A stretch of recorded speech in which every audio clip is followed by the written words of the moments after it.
अस्सलाम वालेकुम नाज़रीन, एहतसाब न्यूज़ में भली कार।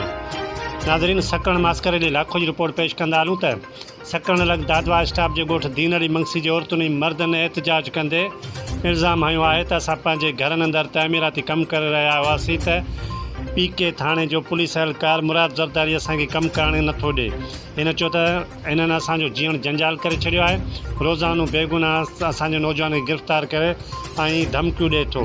हिननि ॿुधायो त असां 100 सालनि खां हिते आबाद आहियूं, असांखे ज़बरदस्ती लॾाइण थो चाहे ऐं असांजे घरनि ते ज़बरदस्ती पुलिस कराई वञे थी। मामले जी अणधूरी जांच कराए असां सां इंसाफ़ कयो वञे। ॿिए तरफ़ ज़रदारी बिरादरी जे गुलज़ार ज़रदारी संदसि भाउ मुराद ज़रदारी पंहिंजे मौक़िफ़ में ॿुधायो त सर्वे ज़मीन 3 एकड़ 9 गुंठा असांजे वालिद जे नाले खातो आहे। हिननि चयो त अॻु बि मंगसी मज़कूरा माण्हुनि साॻी प्लाट ते जेको असांजी ज़मीन में आयो हुन ते जहिड़ो कयो हो, जंहिंजो 10 साल अॻु 2012 में अयूब ख़ान रिंद जी सरपंची में फ़ैसिलो बि थियल आहे। पर मंगसी दुर जा माण्हू ज़बरदस्ती हुन ते कब्ज़ो करे नाजाइज़ अॾावतूं करे रहिया आहिनि।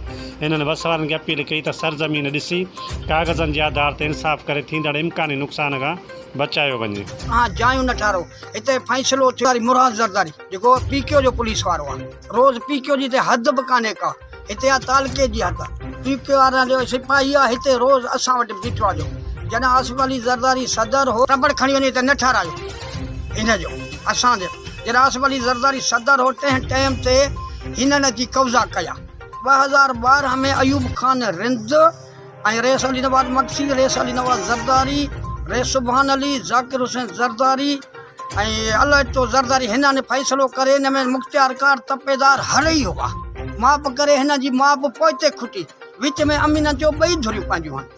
इन जो फ़ैसिलो करे अधु हद असांखे ॾिनो 3 पती 2 पती त हुननि खे ॾिनो। हाणे हिन जो एतिरा तव्हां ट्रपड़ खणो, तव्हां जायूं न ठारायो। असां ग़रीब आहियूं कंदा, असां इतिहाद कंदासीं, असां मंगसी बिरादर आहियूं, असां रोडनि ते निकिरंदासीं, असां हर ॻाल्हि कंदासीं। असांजी हिनखे अपील आहे SP साहिब खे त असांजी हिन मुराद ज़रदारी मां असांजी जान छॾाए।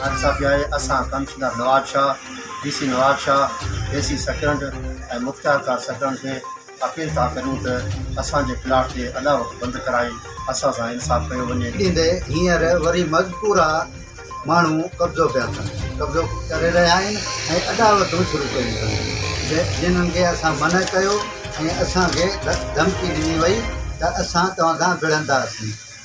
ही तव्हांजी ज़मीन आहे या असांजी ज़मीन आहे। असां सां नाइंसाफ़ी आहे।